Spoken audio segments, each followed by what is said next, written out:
Okay, so the other screencast that I just recorded, I don't know what order you're going to watch these in, but it's entitled Overview of the Research Project.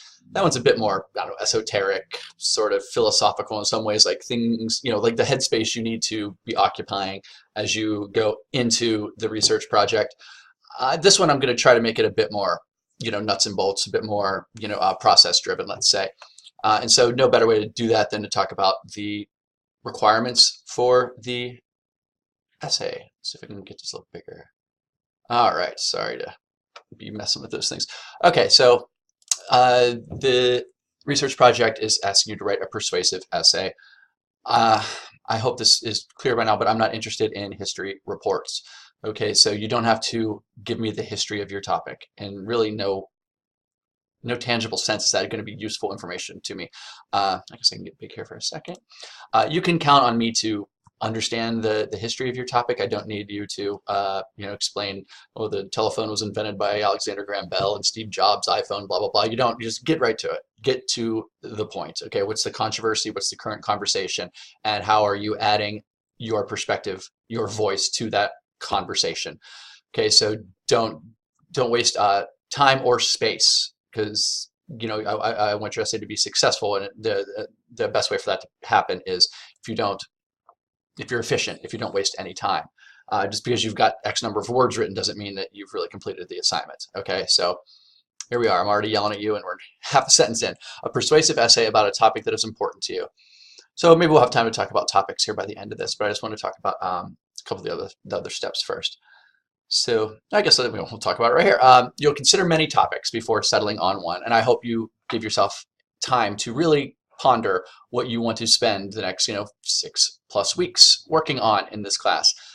Choose something, as I've said previously, that you care about, that you're passionate about, that either you know a thing or two about or you want to learn more about, and absolutely something that's happening today, a topic that matters today. It's important to me that your writing have vitality, that it have vital signs, that it has life.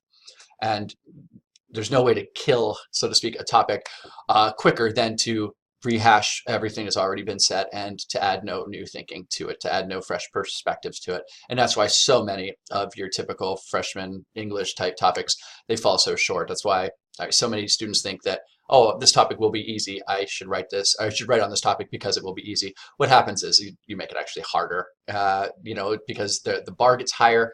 When you take chances with your topic, go big once again. Take chances with your topic. When you do that, when you swing for the fences, when you write on something that maybe no one's written much about yet, and you add to sort of a scholarly body of work, well, I factor those sorts of things in when I sit down. When it's my turn to evaluate your work, I think about those things. I think about your degree of difficulty, just like a diver has degrees of difficulty during the Olympics or diving competitions.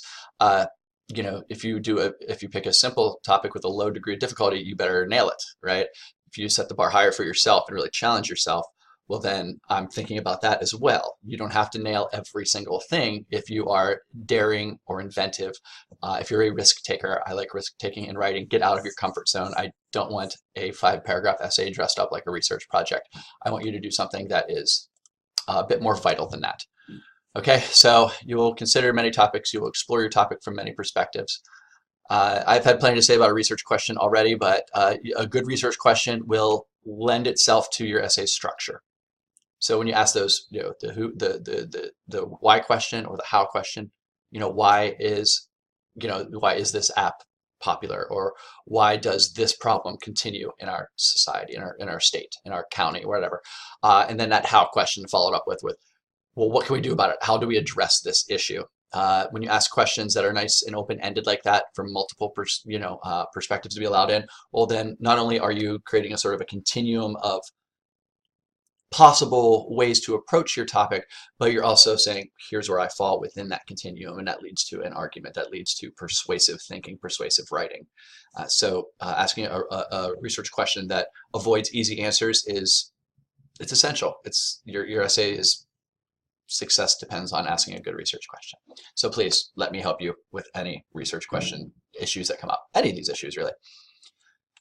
Develop reasonable answers. I put the word reasonable in there. I know I just did a little song and dance about taking risks and being daring. But your approach to a topic needs to be tethered to reality. This is a college class, so we're not going to send everybody to Mars, right? If that's your problem, people who disagree with me need to, we need to put them on the next spaceship to Mars. Well, we both know that's not going to happen. So I do expect inventive thinking, but I also need it to be at least somewhat tethered to the real world. All right, plenty to say about sources once we get a topic locked in, but you're going to need to have correctly cited outside sources. Okay, and be thinking about your reader the whole time. Your readers, all right, in a very theoretical sense, your reader is these things: sophisticated, curious, knowledgeable about your topic. And this is important. This goes back to writing a persuasive essay and not writing a history report. You can expect me to know about your topic, and you can expect me to be able to be persuaded if you share your perspective respectfully and thoughtfully. It's a typo. All right, editing in action. How exciting for you. Okay, so if you have questions, please shoot them my way. I love hearing from you. Those of you that I hear from frequently, guess what? You're doing pretty well in this class. And there's still plenty of you that are doing well in this class otherwise. But everyone who's, let's say, not maximizing their potential as a student just yet, I don't really hear from them. This is an online class. This is a college class. You need to take some initiative. No, I'm not going to share that example. I was going to give you a protracted video game sort of example. Be brave, be responsible, be active in your own learning. Don't be passive. Okay, so you'll have an intro unit. So these are kind of the constituent parts of your research project. You want to get readers' attention. Okay, if you have any terms that you're going to sort of loosely refer to throughout your essay, it's important that you define them. Okay, so you can't just say the media is to blame for X, Y, and Z. I need to know what you mean by the media. Are you talking about social media? Are you talking about print journalism? How am I supposed to know? Tabloids? There's lots of different ways to play commercials. So if you're going to use a phrase like media, you can go research, and if you find a definition that is to your liking or that fits in your essay, awesome, terrific. Use it, or just define it yourself. Now I'm going to have another screencast all about all this, about what's at stake and who's at risk. But you want to put a face to your subject, just like you're hopefully doing with Essay 3, or maybe you've done already.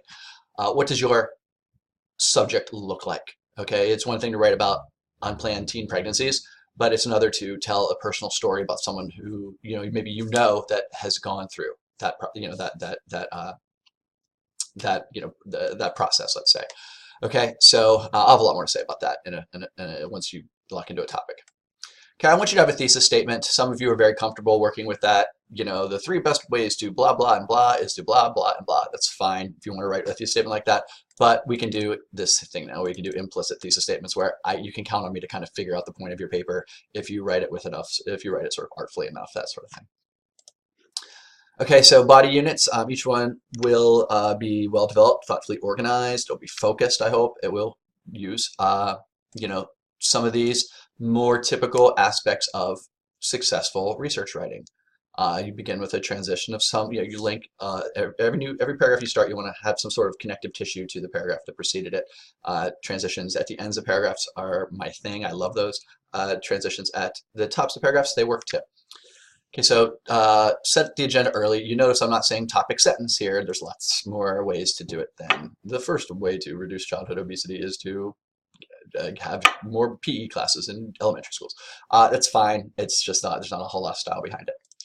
Okay, so you got to support your claims thoroughly. More on that in a minute.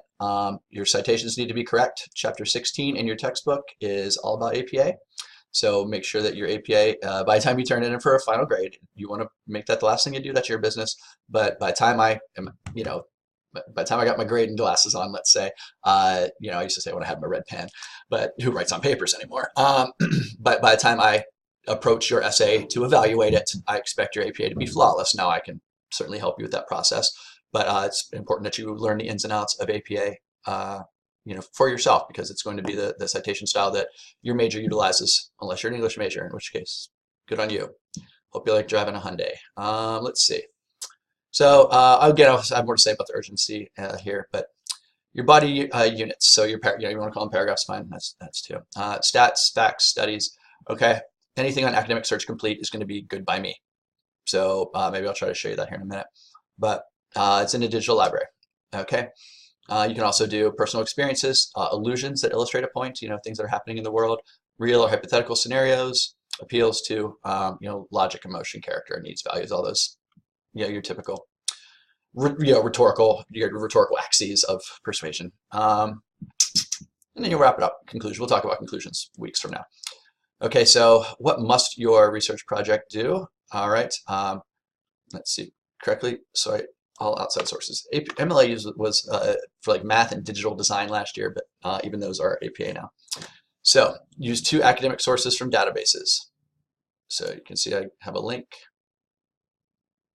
to right there to the Stark State Digital Library. You click on the research databases. Okay. Let's see, scholarly or popular. You can, Academic Search Complete is right here. Okay, you can learn a bit more about whether a resource is scholarly or not. Okay, so 2 sources, if they come from there, you're straight. Okay, I've created this document of popular websites that will lead to popular sources that I find acceptable. This is not an exhaustive list. If you want to run any sources past me, if you want to say, just send me a link and say, is this a good, popular source? Awesome, please. I would love to add to this list. These are just the kind of the sites that I read, that I go to, that I can count on to be, by paid writers, by writers with editors and deadlines and reputations at stake. The sorts of things that you can't always find online, right? So your popular sources, if they come from this list, you are also in safe territory. So if you go here to Academic Search Complete, and it'll be a little different for you because you're off campus, you'll have to put in your username and password. Anything you find in here, okay, and I would suggest that you, let's see, if you limit your results to full text, that way you don't have to travel outside of Academic Search Complete in order to, look at your source as soon as you want to. So your academic or scholarly sources come from here. Your popular sources come from here. Okay, and then one primary source, and I have a link to how to do an interview or an observation or a survey. And I said this previously, but if you want to interview someone who has some measure of expertise or firsthand knowledge of the topic that you're writing about, of your subject, feel free to interview that person. Make sure that you record it, make sure you transcribe it, and then just like you would a source, you would quote it, very sparingly in your essay. I don't want two pages of my interview experience with my physics teacher who taught me about space. Like, that's not what this essay is about. You want to, just like you are going to very carefully and thoughtfully pluck quotes out of sources, you're also expected to pluck quotes out of interviews that you conduct. There's a easy pitfall to find yourself in by thinking that the interview is like sort of like the point of the assignment. It's not. It's just one part of the assignment. All right. So I can be more helpful with that. You can also use just any interview you find online. If you go to YouTube and find or a podcast. There's there's so many interview podcasts out there, right? WTF being one of them, and just a million of them. So I can help you find an interview with someone that can count as your primary source. So 5 sources total: 2 academic, 2 popular. That's the bare minimum. You please go above and beyond. You're allowed to have a lot more. And much in the same vein, 5 pages is great. The better essays, I'll go big screen for this.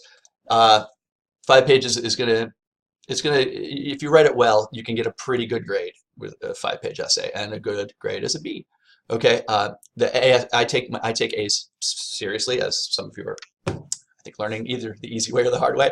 How do I put this diplomatically?